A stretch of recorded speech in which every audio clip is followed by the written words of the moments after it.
जो उड़ना है तुझे ऊंचा, परों को खोल के रख। कसौटी वक्त की है, हौसलों को तोल के रख। Good evening all of you. आप सभी को बीटा कॉम्पिटेटिव क्लासेज के यूट्यूब चैनल पे मैं आलोक स्वागत करता हूं। आज आपके लिए पिछले एक सप्ताह के महत्वपूर्ण करेंट अफेयर्स जून वीकली थर्ड, जो कि आपके लिए काफ़ी इंपॉर्टेंट हैं। आप सभी अगर डेली करेंट अफेयर्स को फॉलो किए होंगे तो ये क्लास आपके लिए रिकॉल के तौर पे है, तो आप लोग अपने करेंट को एक बार रिकॉल कर लें और इसे सेव रखें ताकि आपको आने वाले समय में जो भी एग्ज़ाम से सामना करना पड़े उसमें आप करेंट से रिलेटेड एक भी क्वेश्चन ना छोड़ें और आप एग्ज़ाम को क्रैक करें। तो आप सभी ध्यान से डेली क्लास को फॉलो करें और वीकली में रिकॉल करें, मंथली में टेस्ट करें, काफ़ी बेहतर होगा। तो पढ़ाई नहीं रुकना चाहिए, चाहे कितना भी गर्मी क्यों न पड़े। तो गर्मी की वजह से पढ़ाई नहीं रुकना चाहिए। आपको अपने कर्तव्य को करना है, आप अपने कर्तव्य को पूरा करते चले ताकि आप इतिहास बना सकें। तो पसीना जो आपके सर से टपक रहा है, तो उस पसीने की कीमत को आप समझकर आगे बढ़ें। देखिएगा आप एक न एक दिन इतिहास रच लीजिएगा। तो इसी के साथ आइए आज के जो इम्पोर्टेंट क्वेश्चन है उसे हम लोग देखते हैं। क्वेश्चन नंबर 1 है आज का।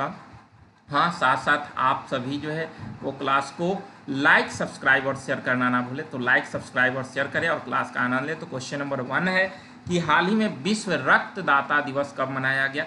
तो आपको बताया गया था, एक नंबर ऑप्शन है 11 जून, बी 12 जून, सी 13 जून और डी है 14 जून। तो विश्व रक्तदाता दिवस कब मनाया गया, तो इसका आंसर 14 जून हो जाएगा। डी नंबर ध्यान रखेंगे। 14 जून को हर वर्ष विश्व रक्तदाता दिवस मनाई जाती है और इसका थीम है give blood, give plasma, share life, share often. तो इस प्रकार इसका थीम भी आप ध्यान रखेंगे। इसका आंसर डी नंबर हो जाएगा।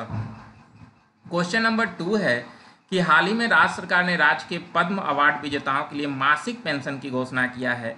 तो भारत के किस राज्य के सरकार के द्वारा जो है वो अभी हाल ही में पद्म अवार्ड विजेताओं जो भी हैं उन्हें मासिक पेंशन जो कि 10,000 रुपया है देने की घोषणा वहाँ की सरकार के द्वारा किया गया है।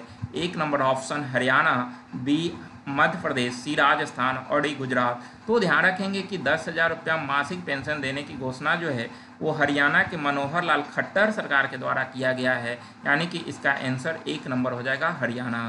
क्वेश्चन नंबर 3 है, हाल ही में किस केंद्रीय मंत्री ने आपदा प्रबंधन के लिए 8,000 करोड़ रुपए से अधिक योजना की घोषणा की। तो अभी हाल ही में कौन से केंद्रीय मंत्री के द्वारा आपदा प्रबंधन के लिए 8,000 करोड़ रुपए से अधिक की परियोजना की घोषणा किया है। तो एक नंबर ऑप्शन है अमित शाह, बी एस जयशंकर, सी पीयूष गोयल और डी राजनाथ सिंह। तो 8,000 करोड़ रुपए से अधिक योजना की घोषणा किया है किसके द्वारा, तो इसका आंसर एक नंबर हो जाएगा अमित शाह। अमित शाह अभी वर्तमान में हमारे देश के गृह मंत्री हैं और साथ साथ सहकारिता मंत्रालय भी इन्हीं के पास है और अभी भारत सरकार के सबसे नया मंत्रालय सहकारिता मंत्रालय है और यह मंत्रालय अमित शाह के पास ही है। तो ये सारे पॉइंट भी आप ध्यान रखेंगे। क्वेश्चन नंबर 4 है, हाल ही में भारतीय नौसेना का चौथे सर्वे वेसल लार्ज युद्धपोत का नाम क्या है जिसे लॉन्च किया गया। तो अभी हाल ही में भारतीय नौसेना, ध्यान रखेंगे, नौसेना के चौथे सर्वे वेसल लार्ज युद्धपोत का नाम क्या है जिसे चेन्नई से लॉन्च किया गया है। एक नंबर ऑप्शन है संशोधक, बी है भीम, सी साधक और डी अजय। तो ध्यान रखेंगे इसका आंसर हो जाएगा एक नंबर शोधक है। शोधक को अभी चेन्नई से लॉन्च किया गया है, आपको ध्यान रखना है, एक नंबर इसका आंसर हो जाएगा। क्वेश्चन नंबर 5 है कि हाल ही में किस राज्य में पुलिस के लिए अरुण पोल ऐप लॉन्च किया। तो पुलिस के लिए अभी कौन से राज्य के द्वारा जो है अरुण पोल ऐप लॉन्च किया गया जिससे उससे सारी जानकारियाँ उपलब्ध हो सकेगी। एक नंबर ऑप्शन है असम, बी अरुणाचल प्रदेश, सी आंध्र प्रदेश और डी है केरल। तो ध्यान रखेंगे कि अरुण पोल ऐप जो है वो अरुणाचल प्रदेश, क्योंकि नाम से ही आपको पता चल रहा होगा कि अरुण पोल जो है वो अरुणाचल प्रदेश का एक ऐप है जिससे राज्य के पुलिस को काफ़ी मदद मिलेगी। क्वेश्चन नंबर 6 है कि हाल ही में स्क्वैश विश्व कप 2023 का आयोजन भारत के किस शहर में किया जा रहा है। तो ध्यान रखेंगे अभी हाल ही में स्क्वैश विश्व कप 2023 का आयोजन भारत के किस शहर में किया जा रहा है। एक नंबर ऑप्शन है नई दिल्ली, बी मुंबई, सी कोलकाता और डी चेन्नई। तो ध्यान रखेंगे इसका आंसर हो जाएगा इसका आंसर डी नंबर हो जाएगा चेन्नई। चेन्नई में विश्व कप 2023 का आयोजन भारत के किस शहर में? तो स्क्वैश विश्व कप 2023 का आयोजन चेन्नई में किया जा रहा है, ध्यान रखेंगे। क्वेश्चन नंबर 7 है कि हाल ही में सीएनजी से संचालित देश की पहली टॉय ट्रेन का उद्घाटन किस राज्य में किया गया? तो सीएनजी से, ध्यान रखेंगे काफ़ी इंपॉर्टेंट है, सीएनजी से संचालित होने वाली पहली टॉय ट्रेन जिसका नाम महाराणा प्रताप एक्सप्रेस है, तो आप लोग बता सकते हैं। 1 नंबर ऑप्शन है गुजरात, बी हिमाचल प्रदेश, सी राजस्थान और डी हरियाणा। तो ध्यान रखेंगे महाराणा प्रताप एक्सप्रेस एक टॉय ट्रेन है जिसका उद्घाटन राजस्थान में किया गया है। वहाँ के वर्तमान में मुख्यमंत्री अशोक गहलोत हैं। तो इस तरह से राजस्थान के अंदर एक टॉय ट्रेन का उद्घाटन किया गया जो कि पूर्णतः सीएनजी से संचालित है, और यह देश की पहली जो है सीएनजी संचालित टॉय ट्रेन है जिसका नाम महाराणा प्रताप एक्सप्रेस है। क्वेश्चन नंबर 8 है कि हाल ही में वैश्विक पवन दिवस मनाया गया। तो अभी वैश्विक पवन दिवस मनाया गया, आप लोग आंसर करेंगे। 1 नंबर ऑप्शन है 11 जून, बी है 12 जून, सी 13 जून और डी 15 जून। तो वैश्विक पवन दिवस कब मनाया गया? तो इसका आंसर डी नंबर हो जाएगा 15 जून। 15 जून को वैश्विक पवन दिवस मनाया गया है, आपको ध्यान रखना है, डी नंबर इसका आंसर हो जाएगा। क्वेश्चन नंबर 9 है कि हाल ही में किस रेलवे स्टेशन को ईट राइट स्टेशन सर्टिफिकेट से सम्मानित किया गया है? तो किस रेलवे स्टेशन को, काफ़ी इंपॉर्टेंट क्वेश्चन है, ध्यान रखेंगे, किस रेलवे स्टेशन को ईट राइट स्टेशन सर्टिफिकेट से सम्मानित किया गया है? तो 1 नंबर ऑप्शन है वाराणसी, बी पटना, सी अहमदाबाद और डी गुवाहाटी। तो हाल ही में किस रेलवे स्टेशन को ईट राइट स्टेशन सर्टिफिकेट से सम्मानित किया गया? तो इसका आंसर गुवाहाटी रेलवे स्टेशन हो जाएगा, ध्यान रखेंगे, डी नंबर आंसर हो जाएगा। गुवाहाटी रेलवे स्टेशन को ईट राइट स्टेशन सर्टिफिकेट से सम्मानित किया गया है, ध्यान रखेंगे। क्वेश्चन नंबर 10 है कि हाल ही में विश्व बैंक ने दक्षिण एशिया में अपनी पहली सड़क सुरक्षा परियोजना की शुरुआत किस शहर में की है? तो विश्व बैंक, ध्यान रखेंगे, विश्व बैंक ने दक्षिण एशिया में पहली सड़क सुरक्षा परियोजना की शुरुआत किस शहर में की है? 1 नंबर ऑप्शन नई दिल्ली, बी ढाका, सी कोलंबो और डी काठमांडू। तो दक्षिण एशिया में अपनी पहली सड़क सुरक्षा परियोजना की शुरुआत किस शहर में की? तो इसका आंसर ध्यान रखेंगे, इसका आंसर हो जाएगा ढाका के अंदर।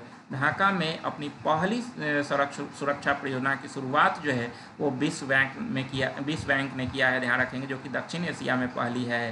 क्वेश्चन नंबर 11 है कि हाल ही में पौधों वाला एयर प्यूरीफायर कौन सा आईआईटी ने बनाया है? तो अभी पौधों वाला एयर प्यूरीफायर कौन सा आईआईटी बनाकर अभी चर्चा में रहा है?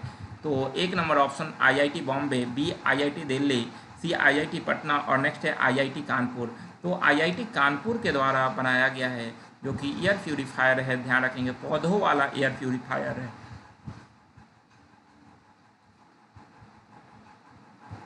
क्वेश्चन नंबर 12 है कि हाल ही में लंदन में सेंट्रल बैंक द्वारा गवर्नर ऑफ द ईयर का अवार्ड किसे दिया गया? तो अभी लंदन में सेंट्रल बैंक द्वारा जो है वो governor of the year award से किससे सम्मानित किया गया? 1 नंबर ऑप्शन है गीता गोपीनाथ, बी रघुराम राजन, सी शक्तिकांत दास और डी अजय बंगा। तो ध्यान रखेंगे इसका आंसर हो जाएगा, वर्तमान में जो हमारे देश के गवर्नर है शक्तिकांत दास, इन्हें governor of the year award से सम्मानित किया गया है सेंट्रल बैंक के द्वारा। ये भी ध्यान रखेंगे किसके द्वारा दिया गया? तो सेंट्रल बैंक के द्वारा दिया गया लंदन में। और साथ साथ एक पॉइंट और ध्यान रखेंगे कि रघुराम राजन को 2015 में इससे पहले यह पुरस्कार मिल चुका है। तो इस तरह से भारत के दूसरे गवर्नर हैं जिन्हें governor of the year award से सम्मानित किया गया है, ध्यान रखेंगे। क्वेश्चन नंबर 13 है कि हाल ही में विश्व बाल श्रम निषेध दिवस मनाया गया। विश्व बाल श्रम निषेध दिवस कब मनाया गया? जिसका थीम है social justice for all and child labour. तो विश्व बाल श्रम निषेध दिवस मनाया गया कब? 1 नंबर ऑप्शन है 11 जून, बी 12 जून, सी 13 जून और डी इनमें से कोई नहीं। तो ध्यान रखेंगे इसका आंसर 12 जून हो जाएगा। हर वर्ष 12 जून को विश्व बाल श्रम निषेध दिवस मनाई जाती है, तो इसका आंसर बी नंबर ध्यान रखेंगे, विश्व बाल श्रम निषेध दिवस 12 जून को मनाई गई। क्वेश्चन नंबर 213 हो गया है, आप सही कर लेंगे इसे। हाल ही में बीएसएफ महानिर्देशक किसे नियुक्त किया गया? काफ़ी इंपॉर्टेंट क्वेश्चन है, ध्यान रखेंगे। बीएसएफ महानिर्देशक 1 नंबर पंकज कुमार सिंह, बी नितिन अग्रवाल, सी अजय सिन्हा और डी मोहित अग्निहोत्री। तो बीएसएफ महानिर्देशक किसे नियुक्त किया गया? तो इसका आंसर हो जाएगा नितिन अग्रवाल। इससे पहले ये पद पर पंकज कुमार सिंह थे और इसके बाद नितिन अग्रवाल बीएसएफ के महानिर्देशक बने हैं, आपको ध्यान रखना है। क्वेश्चन नंबर 14 है कि हाल ही में फोर्ब्स की ग्लोबल 2000 टॉप कंपनी के लिस्ट में रिलायंस इंडस्ट्री का कौन सा स्थान है? तो इस लिस्ट में अगर हम बात करें कि रिलायंस का स्थान, तो रिलायंस का स्थान क्या है? एक नंबर ऑप्शन है 15, बी 25, नेक्स्ट है 35 और नेक्स्ट 45वां। तो इसका आंसर ध्यान रखेंगे डी नंबर होगा 45वां। रिलायंस इंडस्ट्रीज का स्थान 45वां है। वही टॉप पर अमेरिका का सबसे बड़ी अवधि बैंक JP मॉर्गन है सबसे ऊपर, और भारत की तरफ से रिलायंस इंडस्ट्रीज भारत में प्रथम और विश्व में 45वां स्थान पर इसका स्थान है, ध्यान रखना है।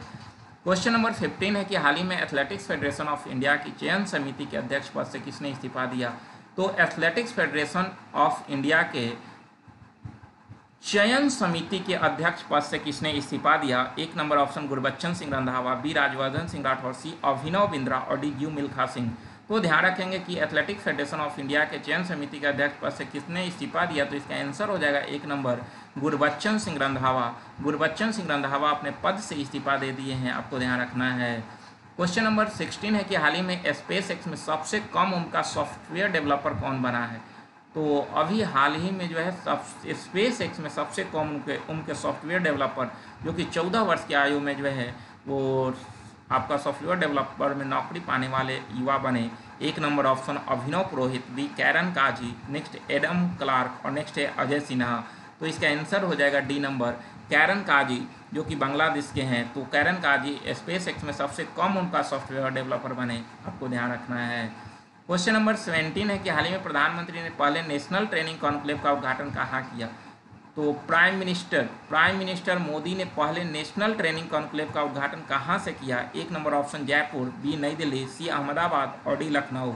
तो प्रधानमंत्री ने अपने नेशनल ट्रेनिंग कॉन्क्लेव का उद्घाटन कहाँ से किया है? तो इसका आंसर हो जाएगा नई दिल्ली।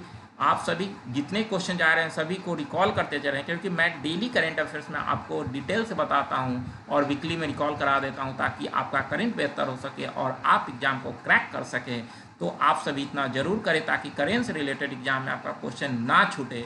डेली आप 10 क्वेश्चन सीखें और वीकली में रिकॉल करें, ताकि आपका करंट काफ़ी बेहतर हो सके और आप एग्जाम में बेहतर कर सकें। और साथ साथ क्लास को जरूर आप सभी लाइक करें, लाइक सब्सक्राइब और शेयर करना ना भूलें, और क्लास का आनंद लें, आनंद के साथ पढ़ाई करें, क्योंकि प्रेशर में पढ़ाई नहीं होती है। आनंद के साथ खुश होकर जो है पढ़ाई करना है, गर्मियों का मज़ा लेना है, पसीना बहाना है, तभी जाकर आप इतिहास रचेंगे। हाल ही में भारत सरकार ने किस राज्य में बागवानी कृषि व्यवसायों को बढ़ावा देने के लिए ADB के साथ समझौता किया? काफ़ी इंपॉर्टेंट क्वेश्चन है। इंडियन गवर्नमेंट के द्वारा जो है वो बागवानी कृषि व्यवसायों को बढ़ावा देने के लिए ADB एशियन डेवलपमेंट बैंक के साथ जो है एक समझौता किया। एक number option Himachal Pradesh, B Sikkim, सी उत्तराखंड और डी राजस्थान। तो ध्यान रखेंगे इसका आंसर हिमाचल प्रदेश हो जाएगा। हिमाचल प्रदेश में के लिए कर जो है वो समझौता किया गया है इंडियन गवर्नमेंट के द्वारा, किसके साथ? तो एशियन डेवलपमेंट बैंक के साथ, ध्यान रखना है। क्वेश्चन नंबर 19 है, हाल ही में RBI का उप कार्यालय किस राज्य में खुला है? तो रिजर्व बैंक ऑफ इंडिया का एक नया उप कार्यालय किस राज्य में खुला है? एक नंबर ऑप्शन है असम, बी नागालैंड और सी मेघालय और डी सिक्किम। तो ध्यान रखेंगे RBI के उप कार्यालय जो है अभी नागालैंड की राजधानी कोहिमा में खुली है। तो इस प्रकार इसका आंसर बी नंबर हो जाएगा, ध्यान रखेंगे नागालैंड की कोहिमा में। क्वेश्चन नंबर 20 है कि हाल ही में अंडर-20 विश्व फुटबॉल विजेता कौन बना? तो अंडर-20 विश्व फुटबॉल विजेता अभी हाल ही में कौन बना है? एक नंबर उरुग्वे, बी अर्जेंटीना, सी इटली और नेक्स्ट इनमें से कोई नहीं।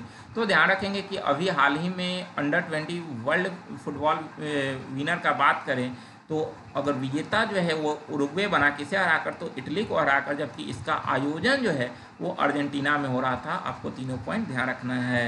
क्वेश्चन नंबर 21 है कि हाल ही में विश्व टेस्ट चैंपियनशिप का खिताब किसने जीता?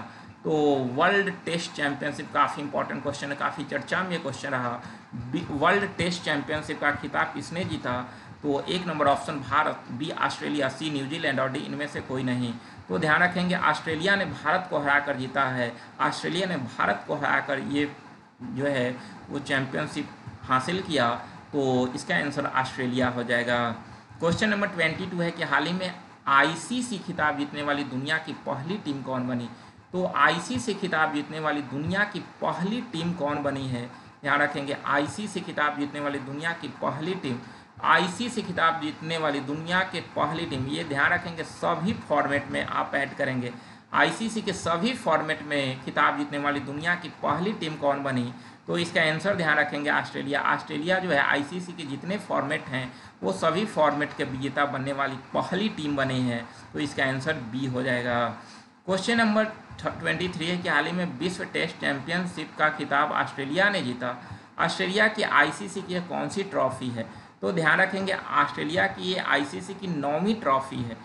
ये आईसीसी के 9वीं ट्रॉफी है। इसमें से 5 वर्ल्ड कप, एक T20 और एक टेस्ट और 2 चैंपियन ट्रॉफी के साथ ऑस्ट्रेलिया कुल 9 ट्रॉफी जो है आईसीसी ट्रॉफी जीत चुकी है। तो ध्यान रखेंगे आईसीसी का ये 9वीं ट्रॉफी जो ऑस्ट्रेलिया ने जीता है, तो इस प्रकार ये ध्यान रखेंगे। क्वेश्चन नंबर 24 है कि हाल ही में महिला जूनियर हॉकी एशिया कप का खिताब किसने जीता? तो ध्यान रखेंगे महिला जूनियर हॉकी एशिया कप का खिताब किसने जीता? तो 1 नंबर भारत, बी पाकिस्तान, सी ऑस्ट्रेलिया और डी जर्मनी। तो यह खिताब भारत ने जीता है। ध्यान रखेंगे इसको हराकर तो दक्षिण कोरिया, उप विजेता दक्षिण कोरिया रहा है, तो भारत ने दक्षिण कोरिया को हराकर महिला जूनियर हॉकी एशिया कप का खिताब अपने नाम किया है। ध्यान रखना है। क्वेश्चन नंबर 25 है कि हाल ही में फ्रेंच ओपन पुरुष एकल का खिताब किसने जीता? तो फ्रेंच ओपन पुरुष एकल का खिताब अभी हाल ही में किसने जीता? तो इसका आंसर ध्यान रखेंगे बी नंबर हो जाएगा, नोवाक जोकोविच। नोवाक जोकोविच जो है फ्रेंच ओपन पुरुष एकल का खिताब अभी हासिल किया है। ध्यान रखना है।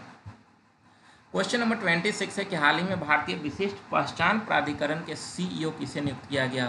तो UIDAI का वर्तमान में नए सीईओ किसे नियुक्त किया गया?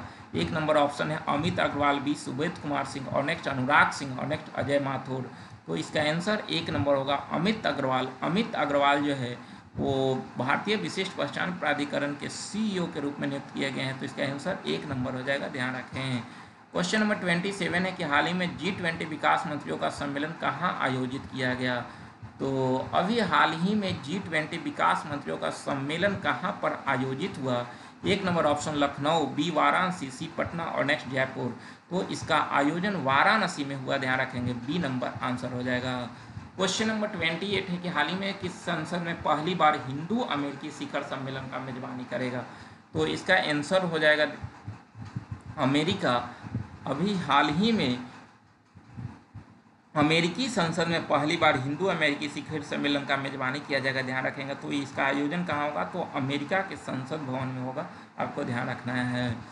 क्वेश्चन नंबर 29 है कि एशिया कप 2023 हाइब्रिड मॉडल में किन 2 देशों में आयोजित किया जाएगा? तो एशिया कप का आयोजन हाइब्रिड मॉडल में होगा और इनमें किन देशों में इसका आयोजन किया जाएगा?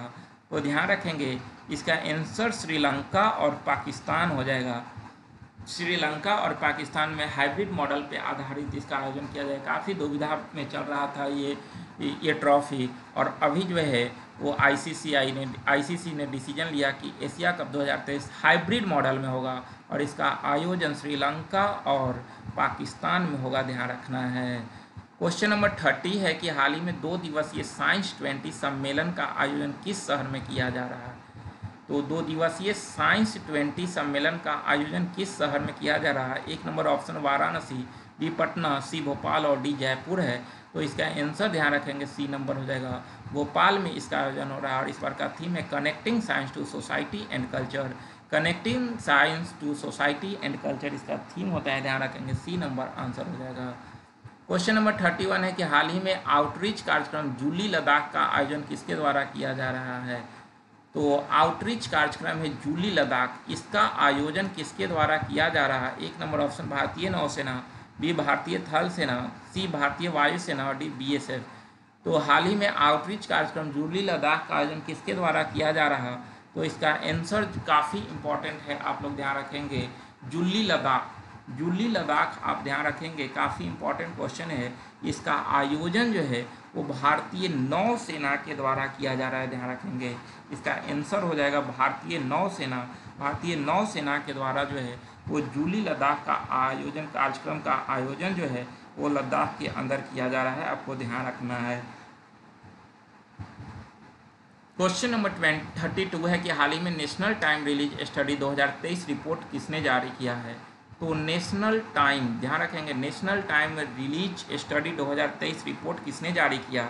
1 नंबर ऑप्शन है नीति आयोग, बी विदेश मंत्रालय, सी सेबी और डी CBSE।